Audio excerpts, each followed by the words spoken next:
Okay, just a quick video to go over the assembly plan. Um, this is a compost site and all my materials still right there. And I plan on laying out my tarp kind of right here, and that way my cage is just really close.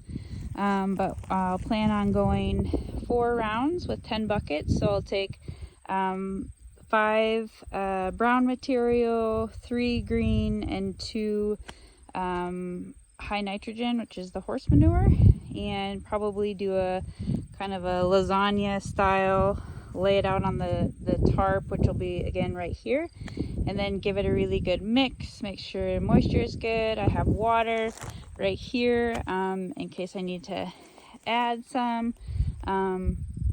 And then I'll just go ahead and after 10 buckets, I'll have my cage set up right here, add it to my cage, and then go through, you know, the remaining rounds with that same ratio of 5 woody, 3 green, and 2 high end.